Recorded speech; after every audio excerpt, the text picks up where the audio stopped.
Good morning, folks. Wednesday. You know the date. It's in the last week of March. I'm just now catching Pete Townsend on Jimmy Fallon. Yeah, I don't watch regular TV, so if something looks interesting and there's a feature, there's a highlight on YouTube. YouTube is my TV. I think YouTube is TV for a lot of people, or whatever. Well, YouTube is probably the big one. There may be some other big ones, but again, I don't know. Cheers, everybody. Just saying hello. Really don't have anything, I mean, really what's on my mind is to grouse a little bit, okay? So if you don't mind, I'm going to go ahead and get it off of my chest. I hardly anyone else, well, I don't know of anyone else in the VC that makes videos every day. I do it partially because I want to, partially because I know that there is, I perceive that there is people would like to hear from me daily. I gather that, and so that's partly what motivates me to keep doing it when, like on days like today, when it's like, well, I really don't have much except what's personally, well, I'm always sharing what's personally on my mind. But today it does have to do with current events. I just have to just say this much, that what a shame that we're dealing with this pandemic of mental illness, where thanks to, and I will blame Donald Trump, although it was going on before he became president, but his presidency and him losing and not accepting it, and the quagmire that we are currently in, has really increased the intensity of mental illness, and how facts don't matter right now. People, it's just really weird how so many people are caught up in this, unaware of it, unaware of themselves. I mean, I just have to talk about this for half a second. The latest grift from that creepy psychopath is selling Bibles. This is the most un-Christ-like person I can think of, and yet it's happening, and people are buying them. And if we don't watch out, he'll get voted in again. It's disgusting. So I got that off of my chest because I'm watching and I'm never seeing justice. What I'm seeing is everybody's afraid of this fucker. I think that people in high places are afraid that if they deal with him, that they'll get taken out. People don't say these things in the mainstream media because they're being paid, and they're so concerned about perception. See, misperception is what is leading the day in politics and in matters international. It's disgusting. But right quick, thank you for this. Love and appreciate your honesty, Dereck. It's refreshing and real. Thank you. We don't have enough people willing to be honest. We have a lot of people being fake and phony. And what frustrates me is that it works, is that people are happy to believe in lies. Not me. So, it had been a while. I opened up the studio. I hadn't been doing a whole lot like I did. Like when the studio is open, days can just disappear. And that happened yesterday. I love it when it happens. I don't force it. I don't worry about writer's block. Artists talk about writer's block. The music doesn't come from me, it comes through me. So yesterday I worked a little bit on the muse too. Just a bit of a an update. Blake, if you see this, get a hold of me. The latest picture I saw of you in social media, you look terrible, brother. And I know you're dealing with some issues, I know that I was not part of your original set of friends when I met you in chemicals. So as our friendship developed, I've come to really appreciate Blake. It's not necessarily as reciprocal as I wish it were, because I really care about this person. He's very talented. He's really, really, I can see it. He's in the grips of alcohol. I can't wait for him. And James is involved, but Blake was the main other voice that I was wanting to add to the muse too. That trumpet, not a saxophone. Flute, yes, but more the trumpet. So if you see this, Blake, come on, man. What is it? And get a hold of me. I thought it was cool. Was it yesterday or the day before that I got the call from my cousin, my neighbor, Ray? I just let it happen. There's really no reason to be hiding. People are hiding. You're hiding from yourselves. That's what I'm saying. Are you people being phony? You're not accomplishing anything, are you? So, something I endeavored to do last night after I was done in the studio, something I was watching made me do this. I pulled this because I'd never played this all the way through. Tool. Oh, okay, Rick Beato. Rick Beato's interview with Danny Carey. I watched that. So it got me to listen to this because he honestly shared their recording and writing process, which is what I suspect is that they just jam because most of their stuff doesn't do that much. There's these shifts in rhythm, and then I don't care about Maynard's words at all, frankly. What he has to say, don't give two shits. So I like the rhythms, but overall, Tool is a little boring. And I've seen him live, so the live show is thrilling. But the records are, they have some moments. Lateralus is the one I probably like the most. But I listened to that one, and it was like, they keep doing the same thing to my ears. And if they're satisfied with that, I'm satisfied with that for them. They sure do know how to market, don't they? They sure do. They sure do know how to make that money.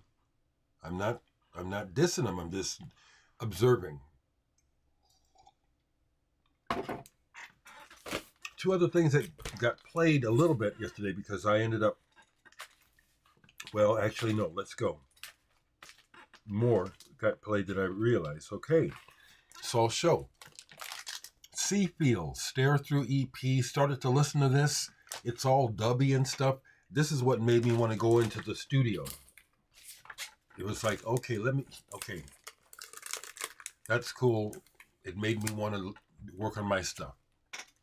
First Avenue on ECM.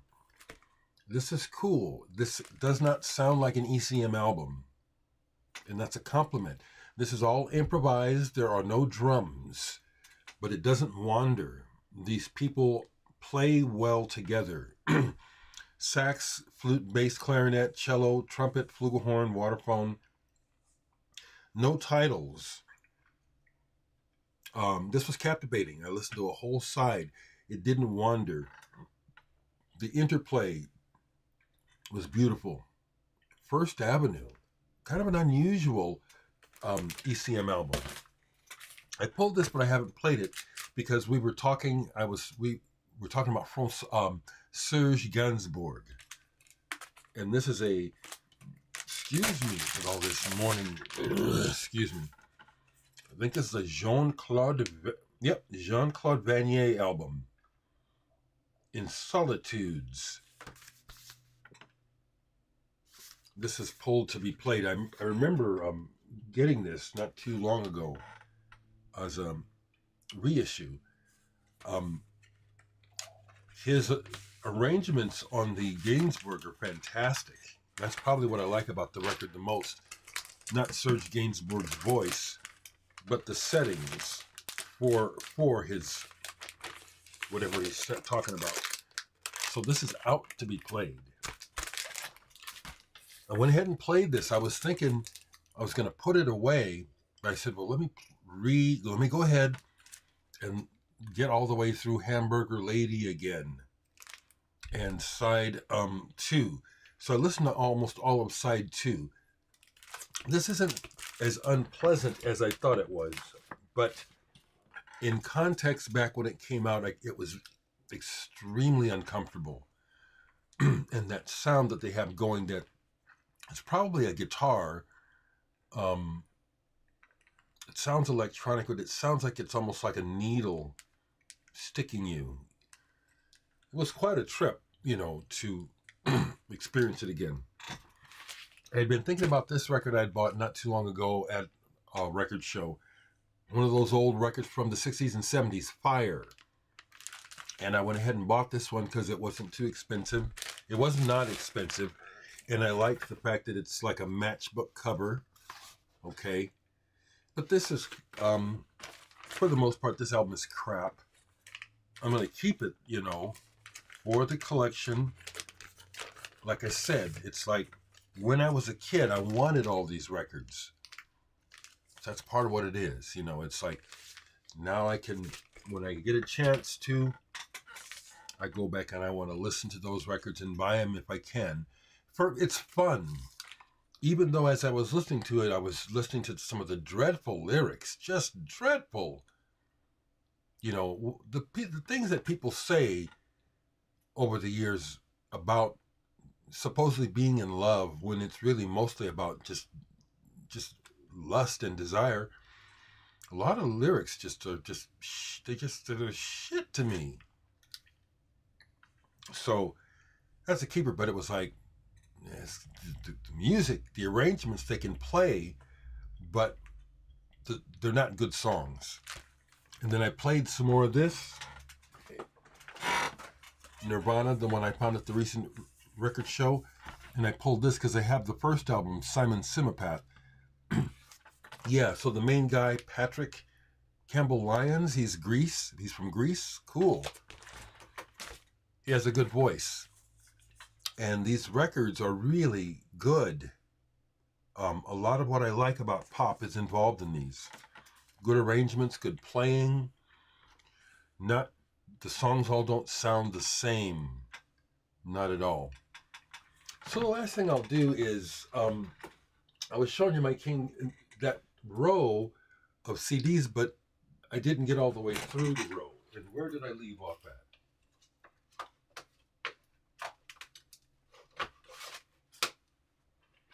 So I'll show the rest of the row,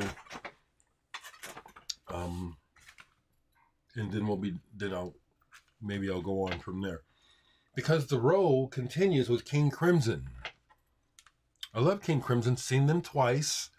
I've met Adrian Belew, Tony Levin, Pat Mastelotto, Trey Gunn, and I've been in a room with Robert Fripp. I was intimidated, so I didn't talk to him. I didn't know what to say. After seeing him for the last couple of years with his wife doing those things, I should have just interrupted him and said, "Excuse me." Probably would have been cool. But here we go. King Crimson, Absent Lovers. The thing about King Crimson is, over the years, Robert Fripp has endeavored to just release everything. But it's all interesting. So I have some of that. King Crimson, happy with what you have to be happy with.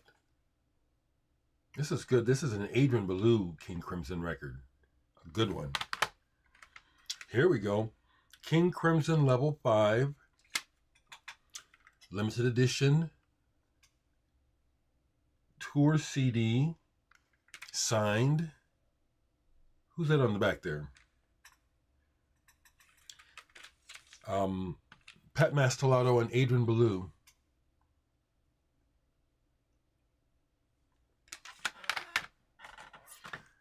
Thrack. I liked the cover when it came out. I liked the cover more than the record. The record grew on me. I like it. I do like this album. It took a while. And then these singles. I have two of them because one, Vroom. I have two because one of them belonged to my friend Rich Madsen, who passed away. He almost passed away here in my house. And I have his signed copy.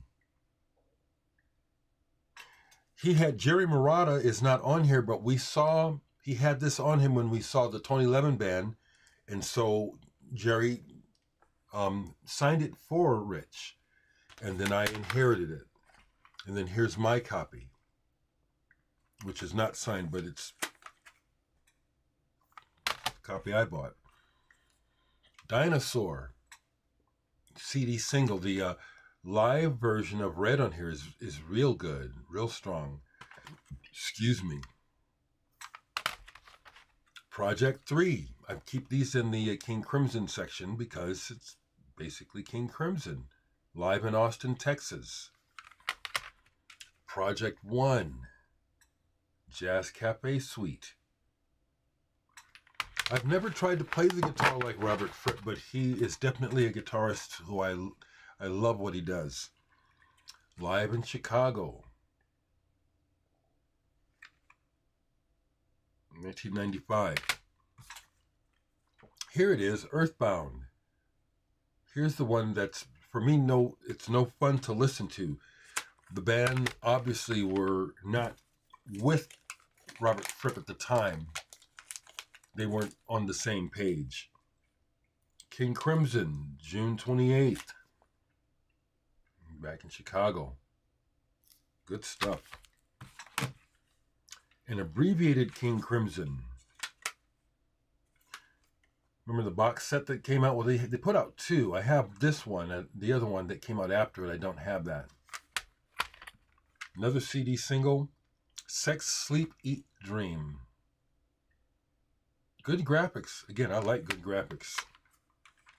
Again, this is in the King Crimson section. It is Project 2, Space Groove. Double CD, right? Yeah. And I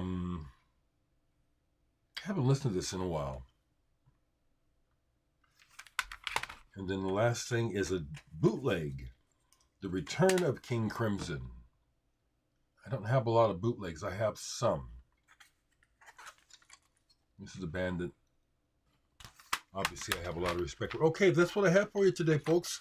How are you doing? What's going on? Let me know how you're doing. Take care.